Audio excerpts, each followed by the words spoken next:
ប្រជុំរឿងព្រេងខ្មែររឿងក្មេងកំព្រាកាលពីព្រេងនាយមានបុរសអ្នកស្រែម្នាក់ប្រកបរបរចិញ្ចឹមជីវិតតែនឹងដាក់ចុចយកត្រីមកលក់ដូរប៉ុណ្ណោះបុរសនោះមានកូនប្រុស2នាក់កូនបងអាយុ13ឆ្នាំកូនប្អូនអាយុ11ឆ្នាំប្រពន្ធស្លាប់ទៅគាត់នៅពោះម៉ាយជាមួយនឹងកូនប្រុសទាំងពីរហើយរកស៊ីចិញ្ចឹមកូនតែងនឹងដាក់ចុចដដែលវេលាដែលបុរសនោះទៅព្រៃរកវល្លិផ្ដៅធ្វើចុចតែងយកកូនបងទៅជាមួយឯកូនប្អូនទុកឲ្យនៅចាំផ្ទះថ្ងៃមួយកូនប្អូនមានសេចក្តីសង្ស័យនឹងឪពុកទៅព្រៃបោចវល្លិផ្ដៅធ្វើចុចពេកណាស់ព្រោះចង់ដឹងថាតើឪពុកធ្វើចុចយ៉ាងណាខ្លួនមិនដែលឃើញសោះក៏និយាយប្រាប់ឪពុកថាខ្ញុំមិនហ៊ាននៅផ្ទះតែម្នាក់ឯងទេខ្ញុំខ្លាចណាស់សូមយកខ្ញុំទៅព្រៃជាមួយផងឪពុកក៏ព្រមយកកូនប្អូនទៅជាមួយលុះទៅដល់ព្រៃឪពុកក៏ខំប្រឹងរកបោចវល្លិផ្ដៅបានហើយយកមកពុះជ្រៀកជាចម្រៀកតូចល្មមនឹងធ្វើជាសរសៃចុចបានគាត់ក៏រែងធ្វើជាចុចទៅកូនបងដែលធ្លាប់តែតាមឪពុកទៅព្រៃធ្វើចុចសពថ្ងៃមិនដឹងជាឪពុកធ្វើចុចយ៉ាងណាឡើយព្រោះមិនយកចិត្តទុកដាក់នឹងការងារមួយនោះសោះគ្រាន់តែបានឃើញចុចជាប់ត្រីប៉ុណ្ណោះឯកូនប្អូនដែលទើបតែនឹងបានតាមទៅក្នុងថ្ងៃនោះក៏ខំពិនិត្យមើលឪពុកធ្វើចុចចាប់តាំងពីកាន់កាំបិតយកទៅកាប់វល្លិផ្ដៅរហូតដល់កើតជារាងចុចយកទៅដាក់ត្រីជាប់បានត្រីហើយយកត្រីមកដុតមកអាំងចម្អិនជាអាហារជួនជាថ្ងៃមួយនោះឪពុកភ្លេចមិនបានយកដែកភ្លើងទៅគ្មានអ្វីនឹងបង្កាត់ភ្លើងអាំងត្រីឲ្យកូនបរិភោគក៏ទៅកាប់ឫស្សីស្ងួតមួយកំណាត់យកមកកូតនឹងគ្នាឲ្យទាល់តែក្តៅកើតជាភ្លើងឆេះបានហើយគាត់បង្កាត់អាំងត្រីឲ្យកូនទាំងពីរបរិភោគចំអាតផ្ទៃមួយពេលទៅចំណុចចកាលមកខាងក្រោយឪពុកមានជំងឺជាទម្ងន់ស្លាប់ទៅកូនទាំងពីរនៅកំព្រារញងឥតមេបានឹងចិញ្ចឹមបីបាច់ថែរក្សារស់នៅដោយទ្រព្យបន្តិចបន្តួចដែលសល់ពីឪពុកមិនយូរថ្ងៃយូរខែប៉ុណ្ណាក៏អស់ទ្រព្យនោះទៅទើបប្អូននិយាយនឹងបងថាបងអើយកាលពីដើមយើងបានទំនុកឪពុកបំរុងរកស៊ីចិញ្ចឹមយើងទាំងពីរនាក់យើងឥតមានសេចក្តីព្រួយលំបាកអ្វីឡើយចាំតែបរិភោគស្រាប់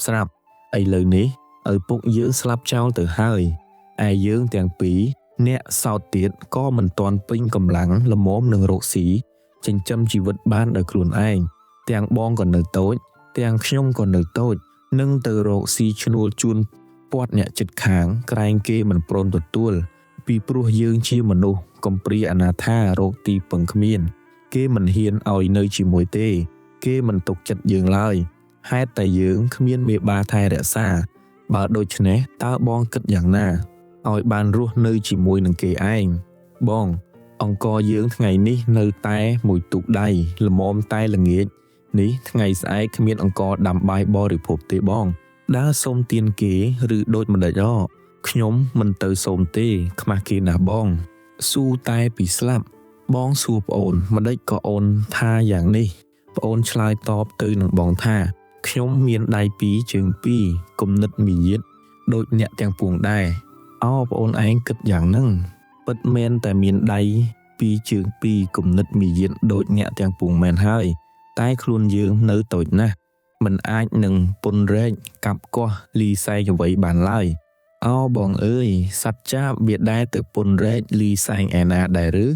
ម្ដេចក៏វាចិញ្ចឹមកូនវារស់ហើយកូនវាទៀតធំឡើងរកស៊ីដូចមេវាទៀតបានចុះបងម្ដេចមិនគិតដល់ការងាររបស់ឪពុកយើងផងប្អូនលាក់បាំងអ្វីកាលពីខ្មោចនៅរស់នៅឡើយគាត់រកស៊ីចិញ្ចឹមយើងតែនឹងដាក់ចុចប៉ុន្តែបងមិនដឹងថាធ្វើចុចយកទៅដាក់ត្រីយ៉ាងណាទេបងចាំតែឆ្អិនតែម្យ៉ាងទៀតកាលគាត់យករបស់អ្វីមកធ្វើចុចក៏បងមិនចាំហើយគាត់ធ្វើចុចនោះមានសន្តានបែបណាក៏បងមិនដឹងទាំងអស់បើដូច្នោះឲ្យបងធ្វើដូចម្ដេចកើតឃើញតែការសុំទានរកស៊ីឈ្នួលគេនឹងហើយដូចជាស្រួលគ្រាន់បើប្អូនហើយចុះកាត់គេខ្មាស់សិនទៅចុះទម្រាំយើងធំល្មមរកស៊ីខ្លួនឯងបានទេបងខ្ញុំមិនទៅសុំទានឬស៊ីឈ្នួលគេទេខ្មាស់គេណាស់ ពីព្រោះពូជយើងមិនដែលសុំទានឬស៊ីឈ្នួលគេបើទុកជាពីដូនជីតាទួតលួតលាមកធ្លាប់សុំទានឬស៊ីឈ្នួលឲ្យកម្លាំងគេប្រើដូចជាសត្វដេរិឆានក៏ដោយក៏ខ្ញុំមិនព្រមប្រព្រឹត្តតាមបវេណីវង្សត្រកូលនោះដែរនៃបងប្អូនគិតឃើញថាកាលបើមានអ្នកសប្បុរសចិត្តល្អដាក់ទានឲ្យយើងឬក៏បានទៅជ្រកកោននឹងចៅហ្វាយនាយយើងក៏បានស្រួលបន្តិចទៅតែបើប្រទះពាក្យទៅលើអ្នកចិត្តតក់មកអាក្រក់សម្លក់ភ្នែកស្លែដូចភ្នែកមៀមកុំហកគំរាមយើងដោយសត្វដេរិឆានតើយើងយកមុខទៅទុកឯណាម្យ៉ាងទៀតអ្នកចិត្តល្អក្តីអ្នកចិត្តអាក្រក់ក្តីកាលគេហុចរបស់មកឲ្យយើងដោយដៃគេយើងយកមកដៃទៅទទួលទានគេចុះដៃជាដៃជើងជាជើងមាត់ជាមាត់ដូចគ្នាទាំងអស់ម្ដេចក៏ដៃគេគ្មានសំពះសុំទានអ្នកណាមាត់គេមិនហ៊ាននិយាយសុំអ្នកណាអន់អ្វីតែដៃជើងមាត់យើងជាងគេម្លេះបងគិតមើលចុះប្អូនថាប៉ុណ្ណេះខុសឬត្រូវបើដូច្នោះប្អូនចេះចាំការងាររបស់ឪពុកយើងដែរឬបងសួរទៅប្អូនវិញមិនអីទេបងប្អូនចាំទាំងអស់បងកុំព្រួយកុំគិតទៅសុំទានឬស៊ីឈ្នួលឲ្យកម្លាំងគេប្រើវាថោកខ្លួនណាស់យើងនេះមិនមែនជាសត្វដេរិឆានគេវាយឯលិចវាយឯកើតដូចសំណក់ពេកទេឪពុកគាត់ទុកកំបិតព្រាឲ្យមួយដែរតាយើងទៅព្រួយអ្វីសពបើគ្រាន់ចិញ្ចឹមជីវិតមួយប៉ុណ្ណឹងបើយ៉ាងហ្នឹងប្អូនគិតការងារឪពុកទៅចុះឯប្អូនជាក្មេងមានប្រាជ្ញាក៏ប្រារព្ធធ្វើចុចកើតយកទៅដាក់ត្រីបានដូចបំណងលុះថ្ងៃក្រោយកន្លងមកទៀតប្អូនអង្គុយគិតតែម្នាក់ឯងមិនចេញវាចាប្រាប់បងសោះឪពុកអញគាត់ចេះធ្វើចុចដាក់ត្រីប៉ុណ្ណោះឯសត្វឯទៀតគាត់ដាក់ចុចមិនបានឃើញថាប្រាជ្ញាគាត់នៅខ្សោយណាស់បើដូច្នេះអញរកអបាយនឹងធ្វើចុចដាក់សត្វមរឹកមានសត្វជ្រូកព្រៃឆ្លុះរមាសជាដើមលុះគិតឃើញដូច្នោះហើយក៏និយាយប្រាប់បងយើងគិតទៅរកដាក់ចុចឯព្រៃវិញក្រែងបានជាប់ជ្រូកព្រៃឆ្លុះរមាសជាសត្វធំមានសាច់ច្រើនបងក៏សុខចិត្តតាមប្អូនទាំងអស់ព្រោះយល់ឃើញថាប្អូនចេះចាំកិច្ចការរបស់ឪពុកពិតប្រាកដមែនហើយក៏បណ្ដាលគ្នាពីរនាក់បងប្អូនចូលទៅក្នុងព្រៃស្រោងជាទីហោរដ្ឋានទៅដល់ពាក់កណ្ដាលព្រៃបងស្រេកទឹកយ៉ាងខ្លាំងក៏និយាយប្រាប់ប្អូនថាប្អូនបងស្រេកទឹកណាស់រកទឹកឯណាផឹកបានប្អូនឆ្លើយថាកាលឪពុកយើងរស់នៅបើដើរទៅទីណាដែលគ្មានទឹកគាត់តែងជីកដីត្រង់កន្លែងណាសើមយូរទៅចេញទឹកបានបើដូច្នេះបងជីកលោមើជីកឯណាកើតបើអស់កម្លាំងយ៉ាងនេះបើដូច្នោះចាំដើរទៅខាងមុខបន្តិចសិនក្រែងជួបប្រទះទឹកដើរបានបន្តិចទៅក៏ជួបប្រទះត្រពាំងមួយមានទឹកថ្លាពាសពេញដោយផ្កាឈូកផ្លែឈូកបងប្អូនទាំងពីរនាក់ក៏នាំគ្នាងូតទឹកផឹកទឹកបេះផ្លែឈូកស៊ីតាមសប្បាយហើយក៏ទៅសម្រាននៅក្បែរមាត់ត្រពាំងនោះមួយស្របក់លុះមានកម្លាំងល្មមនឹងដើរទៅទៀតបានក៏នាំបងប្អូនដើរទៅដល់ព្រៃធំមួយឈ្មោះព្រៃហេមពៀនមិនដែលមានមនុស្សណាទៅដល់សោះបានឃើញពពួកសត្វមរឹកជាច្រើននៅអាស្រ័យក្នុងព្រៃនោះប្អូននិយាយនឹងបងថាបងយើងឈប់នៅក្នុងព្រៃនេះហើយមើលទៅព្រៃនេះសម្បូរសត្វមរឹគីណាស់យើងគិតធ្វើជាធ្នោះមួយនៅលើចុងឈើហើយខ្ញុំរកផ្ដៅធ្វើជាចុចដាក់សត្វទាំងនោះយកមកធ្វើជាចំណីអាហារប្អូនធ្វើហើយឲ្យបងនៅលើអាស្រ័យលើធ្នោះនោះទៅខ្លួនទៅរកបោចផ្ដៅយកមកធ្វើជាចុចដាក់សត្វព្រៃរៀបធ្វើជាចំណាចាជុំវិញព្រៃហើយទុកតែផ្លូវមួយល្មមសត្វនោះដើរចូលបានដូចជាធ្វើកន្លែងដាក់ត្រីដែរពេលនោះមានជ្រូកព្រៃមួយដើរសម្ដៅពីនាយមកដូចជាគ្មានកោតក្រែងដល់អ្វីសោះដើរមករកតាមចន្លោះផ្លូវដែលកុមារនោះចាទៅដល់ត្រង់កន្លែងដាក់ចុចក៏ស្រាប់តែជាប់ក្នុងចុចកុមារជ្រូកនោះខំរះរនីលរើយ៉ាងណាក៏មិនរួចចុចរឹតរុនជ្រូកព្រៃនោះយ៉ាងតឹងស្ទើរតែដកដង្ហើមមិនរួចមិនយូរប៉ុន្មានជ្រូកនោះក៏ដាច់ខ្យល់ស្លាប់ទៅកុមារទាំងពីរឃើញជ្រូកព្រៃជាប់ចុចស្លាប់ដូច្នោះហើយក៏ត្រេកអរពេកណាស់នាំគ្នាអស់ចេញពីចុចគិតយកមកអាំងឆ្អើរធ្វើជាអាហារបរិភោគ ជួនជាវេលានោះដែកភ្លើងដែលដាក់ក្នុងហោប៉ៅអាវបងក៏អស់ប្រេងរលីងគ្មានអ្វីធ្វើភ្លើងនិងបង្កាត់អាំងឆ្អើរជ្រូកបងទាល់គំនិតមិនដឹងគិតយ៉ាងណាឯប្អូនជាក្មេងមានគំនិតបានដឹងជាក់ប្រកបពីកាលឪពុកនៅនាំទៅព្រៃបើគ្មានភ្លើងបង្កាត់ចំអិនអ្វីគាត់តែងតែទៅកាប់ឫស្សីស្ងួតមកគួតគ្នាឲ្យកើតជាភ្លើងដុតអាំងបានតាមប្រាថ្នាហើយបានចាំទុកក្នុងចិត្តរួចស្រេចវេលានោះប្អូននិយាយប្រាប់បងថាកាលឪពុកយើងគាត់នៅបើគាត់ទៅព្រៃគ្មានភ្លើងដុតអាំងអ្វីគាត់កាប់ឫស្សីយកមកគួតគ្នាឲ្យកើតជាភ្លើងបានបើដូច្នោះបងទៅចាំសัตว์ក្នុងទីនេះចុះខ្ញុំទៅរកកាប់ឫស្សីស្ងួតយកមកគួតធ្វើភ្លើងអាំងថាតែប៉ុណ្ណោះហើយក៏ទៅរកកាប់ឫស្សីបានយកមកធ្វើតាមតម្រាឪពុកកើតមែនអាំងឆ្អើរជ្រូកនោះទៅតាមបំណងឆ្អិនបានបរិភោគក្នុងវេលានោះទៅកុមារទាំងពីរនៅអាស្រ័យក្នុងព្រៃនោះអស់កាលជាយូរបានសេចក្តីសុខសប្បាយរកស៊ីតែនឹងដាក់ជុចសត្វព្រៃប៉ុណ្ណោះពួកសត្វដែលដើរមកជាប់ជុចកុមារទាំងនោះតាំងតែពីសត្វជ្រូកព្រៃរមាំងឆ្លុះរហូតដល់ដំរីរាត្រីមួយកុមារប្អូនបានឃើញដំរីស្គរមួយយ៉ាងធំដើរក្បែរធ្នោះនោះក៏មានបំណងចង់ស៊ីសាច់ដំរីទើបនិយាយប្រាប់បងថាខ្ញុំចង់ស៊ីសាច់ដំរីណាស់ត្បិតមានដំរីស្គរមួយយ៉ាងធំធាត់ដើរមកក្បែរធ្នោះយើងរាល់រាត្រីខ្ញុំគិតដាក់ចុចយកដំរីនេះឲ្យបានបងនិយាយគាត់ថាហើយប្អូនកុំដំរីនេះធំណាស់ប្អូនដាក់វាមិនជាប់ទេឬថាប្រសិនបើវាដើរមកជាប់ជុចប្អូនហើយ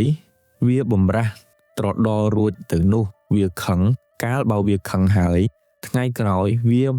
មកព្រិចធ្នោះយើងល្អិតល្អោចខ្ទេចខ្ទីហើយវាជន់សម្លាប់យើងស៊ីជាចំណីអាហារពុំលែងឡើយទេមិនអីទេបងកុំព្រួយនៅឲ្យតែស្ងៀមទៅចុះចាំខ្ញុំធ្វើជុចដាក់ដំរីនេះឲ្យទាល់តែបានប្អូនថាដូច្នោះហើយក៏រកកាប់ផ្ដៅក្រែងយ៉ាងធំមកធ្វើរែងធ្វើជាជុចដាក់ត្រង់កន្លែងដែលដំរីគោចឯដំរីដែលដើរមកសពរាត្រីឥតមានគិតក្រែងអ្វីសោះឡើយដោយគិតថាព្រៃនេះស្រេច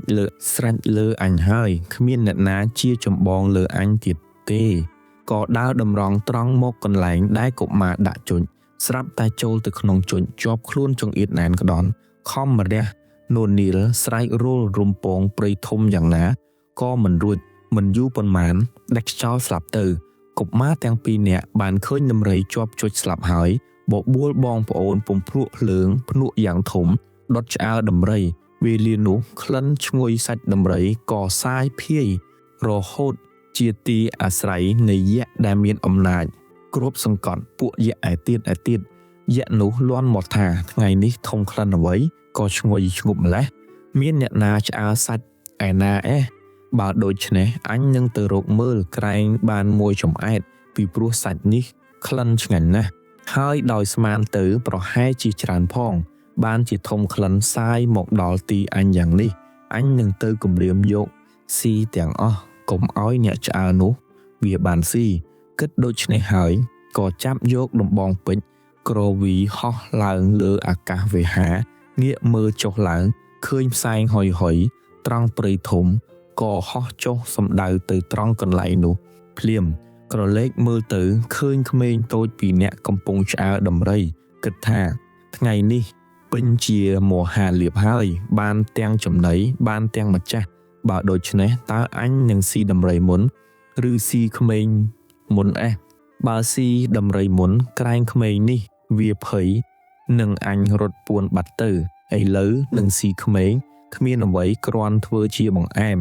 សម្រាប់លាងមាត់ខាងក្រោយនៅទីបំផុតនោះយក្សសម្រេចចិត្តថា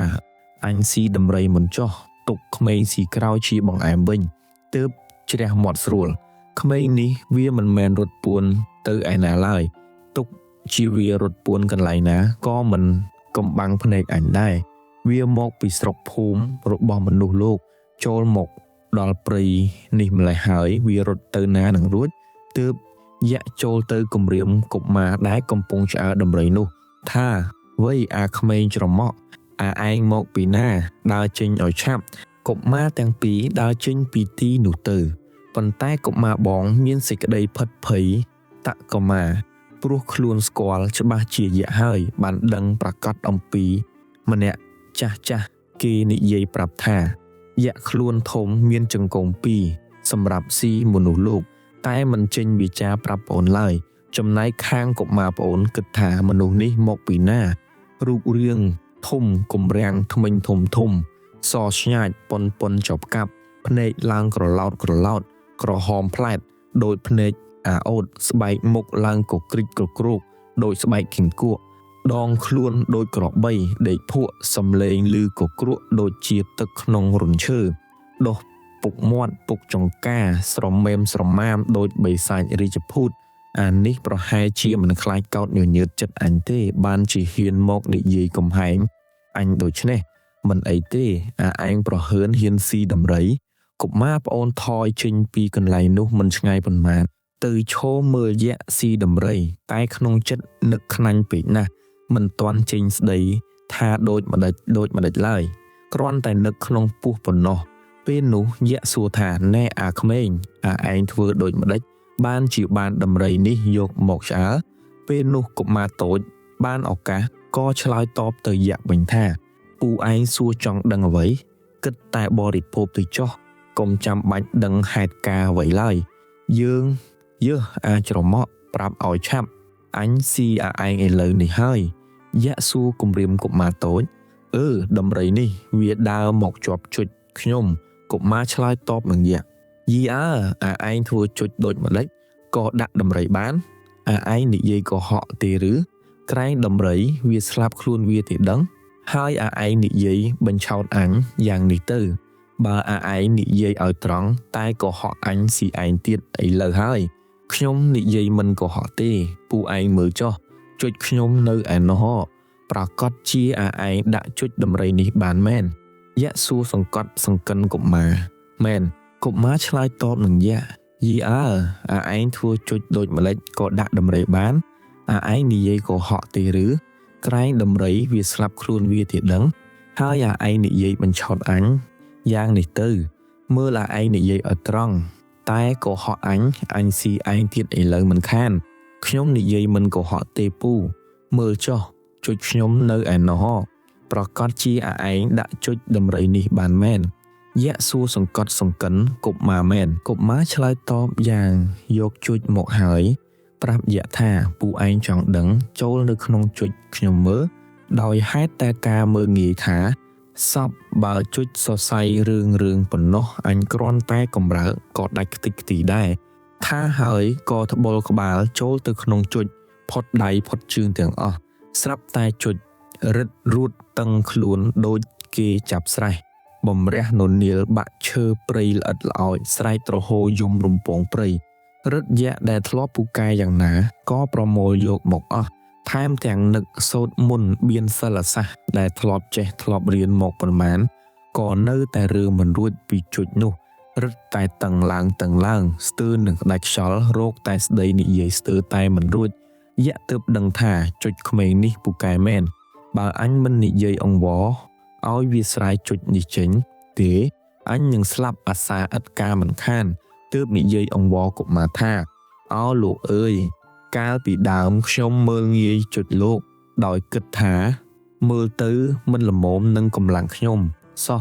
ហេតុតែសេចក្តីមើលងាយនេះបានជាខ្ញុំស្ទើរតែស្លាប់ខ្លួនយ៉ាងនេះហេតុនេះសូមលោកអាណិតខ្ញុំម្ដងទៅចុះខុសឆ្គងម្ដងមួយថ្ងៃសូមលោកអធ្យាស្រ័យឲ្យតែរស់ជីវិតកុំឲ្យតែខ្ញុំស្លាប់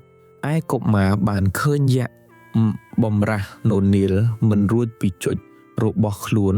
ថែមទាំងឮនិយាយអង្វរទៀតកំបិតនៅនឹងដៃនិយាយតបទៅយៈវិញថាម៉េចឯងជឿអញទេឥឡូវមកធ្វើជានិយាយអង្វរឯសាច់ដំរីអញឯងស៊ីអស់ហើយគិតនឹងស៊ីអញទៀតឯងថ្លើមធំណាស់អញមិនយកអង្វររកឯងទេល្ងាចនេះអញគ្មានអីស៊ីសោះម្ដងនេះអញស៊ីថ្លើមឯងហើយចុះមកបង ទៅរកកាប់ឫស្សីមកធ្វើត្រណោតដោតផ្លើមអាខូចនេះអាំងស៊ីបងក៏ចុះពីធ្នោះមកទាំងភ័យញញើតញញ័រដល់មកចិត្តប្អូនឃើញយក្សគួសម្បើមក៏រឹតតែញាប់ញ័រប្អូននិយាយថាឈប់បងកុំញ័រចង់ស៊ីសាច់វាពេកឈប់សិនចាំឆ្អិនសិនញ័រចង់អ្វីទៀតហើយកុំញ័រអ្វីពេកហើយស៊ីឆៅមិនឆ្ងាញ់ទេហើមពោះពងណាបងយក្សឮសម្ដីកុមារនិយាយនឹងបងដូច្នោះហើយរឹតតែផិតភ័យស្លុតប្រលឹងហើយនិយាយអង្វរកុមារទៀតថា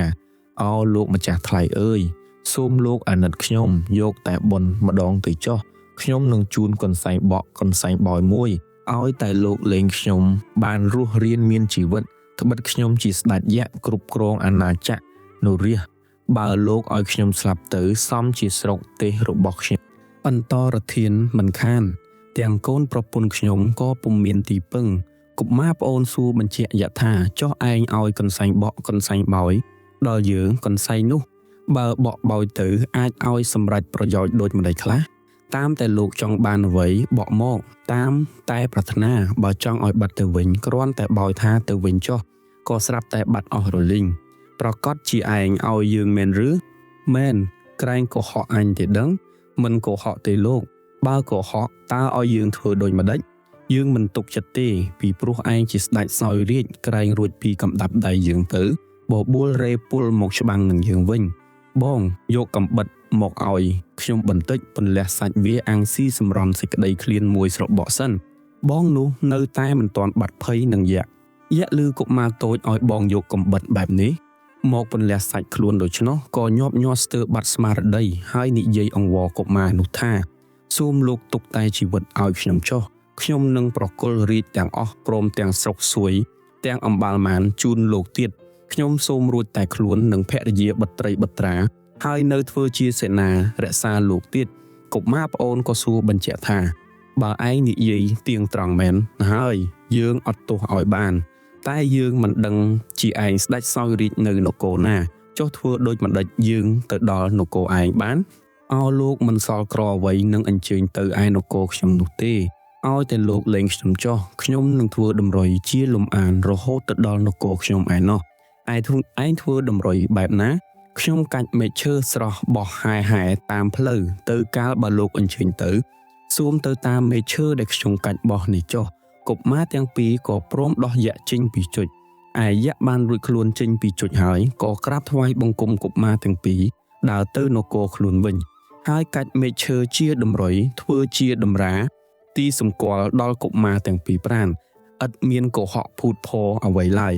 លុះទៅដល់នគរហើយចូលទៅនិយាយប្រាប់ពួកពលសេនាយោធាទាហានដែលនៅចាំខ្លោងទ្វារទាំង7ជាន់ថាណែវើយថ្ងៃស្អែកនេះមានក្មេងតូច2នាក់ជាក្មេងមនុស្សលោកមកដណ្ដើមរាជអញបើឯងឃើញវាមកហើយត្រូវខាត់កុំឲ្យវាចូលតែកុំធ្វើទុកបុកម្នេញវាឡើយគ្រាន់តែស្រែកខាត់ប៉ុណ្ណោះបានហើយពីព្រោះក្មេងនោះពូកែណាស់អំបាលអញដែលមានឫទ្ធិមានអំណាចច្បាំងដណ្ដើមយកនគរឯទៀតបានមកធ្វើជាប្រទេសរាជទាំងប៉ុន្មានក៏វាដាក់ជុចអញស្ទើរតែនឹងស្លាប់អាសាឥតការតែពួកឯងរាល់គ្នាខាត់វាម្ដងមើលបើសិនជាវាមិនខ្លាចទេបើផ្លូវឲ្យវាចូលមកចុះយក្សបានប្រាប់គ្រប់សេនាអ្នកចាំខ្លោងទ្វារទាំង7ជាន់សពគ្រប់ហើយក៏ចូលទៅក្នុងប្រាសាទសំងំដេកលក់ស្រមុកក៏ក្រៅព្រឹត្តទៅពីឯកុមារបងប្អូនទាំងពីរអ្នកក៏បណ្ដើរគ្នាទៅនគរយក្សតាមតម្រុយមេឈើលុះបានទៅដល់ហើយក៏ជួបប្រទះនឹងកងទ័ពដែលចាំនៅខ្លោងទ្វារទាំង7នោះកុមារបងកាលបើឃើញយក្សច្រើនដល់ម្លោះក៏ភ័យញាប់ញ័រស្ទើរនឹងបាត់ស្មារតីប្អូននិយាយដំឡាបងឡើងថាណែបងកុំញ័រចង់ពេកឈប់កុំអាលចង់ចាប់កាប់សម្លាប់វាអីឈប់កុំយើងស្ទើរតែខាត់មិនឈ្នះទៅហើយកុំញ័រពេកវាខ្លាចបងឯងហើយពួកទាហានយក្សបានឮកុមារនិយាយដូច្នោះក៏ខ្លាចរួញខ្លួនឥតហ៊ានមាត់អ្វីសោះបើកផ្លូវឲ្យកុមារទៅដោយស្រួលរហូតទៅដល់ទ្វារក្នុងគម្រប់7ជាន់យក្សខ្លាចទាំងអស់ទើបនាំបងប្អូនឡើងទៅប្រាសាទយក្សឃើញយក្សកំពុងដេកស្រមុកខ្ទោប្រាសាទឃើញពួកស្រីស្នំកំពុងតែអង្គុយបក់ខាងស្ដាំ100ខាងឆ្វេង100 ឯបងឃើញយក្សច្រើនសម្បើមណាស់ពេកក៏ភ័យស្លុតស្មារតីប្អូនស្រែកហៅយក្សថាណែអានេះក្រោកឡើងអញមកដល់ហើយដេកដល់ណាទៀតយក្សឮសំឡេងកុមារតូចស្រែកហៅខ្លួនដែលកំពុងដេកលក់ដូច្នោះក៏ភ្ញាក់ដឹងខ្លួនឡើងក្រឡេកមើលទៅស្គាល់ជាក់ជាកុមារម្ចាស់ជុចក៏ផិតភ័យមហិមាស្ទុះមកម្នីក្រាបថ្វាយបង្គំកុមារតូចទាំងពីរហើយប្រាប់ពួកស្រីស្នំដែលអង្គុយគាល់ប្រើអមាតឲ្យហៅពួកសេនាធិបតីនាម៉ឺនមុខមន្ត្រីព្រាមព្រឹទ្ធប្រោហិតបណ្ឌិតកវីឲ្យចូលមកក្នុងបុរីយ៉ាងឆាប់រហ័សលុះពួករាជសាវកាអាមាតមកជួបជុំគ្នាសពគ្រប់ហើយយក្សស្រែកប្រកាសថាអ្នករាល់គ្នាចូលក្រាបថ្វាយបង្គំស្ដេចមនុស្សទាំងពីរនេះហើយត្រូវគោរពកោតខ្លាចយកចិត្តទុកដាក់ឲ្យដូចជាខ្លួនអញត្បិតអញប្រគល់រាជឲ្យស្ដេចមនុស្សលោកនេះសោយហើយអញសូមរួចតែខ្លួនប៉ុណ្ណោះឯអ្នកទាំងអស់គ្នាត្រូវនៅជ្រកកោនក្រោមម្លប់បុណ្យស្ដេចមនុស្សលោកនេះចុះពួករាជសាវកាអាមាត្យទាំងអស់ក្រាបថ្វាយបង្គំកុមារទាំងពីរគ្រប់គ្នាឥតមាននរណាមួយហ៊ាននិយាយថាដូចម្ដេចឡើយ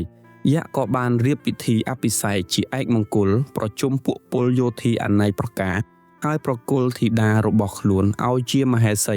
ប៉ុន្តែកុមារប្អូនមិនសោយរាជខ្លួនឯងទេឲ្យបងសោយរាជវិញព្រោះយល់ឃើញថាបងបានចិញ្ចឹមបីបាច់ថែរក្សាកុមារទាំងពីរសឹងនៅជាសុខសប្បាយក្នុងនគរយក្សនោះរហូតអវសានកាលទៅហង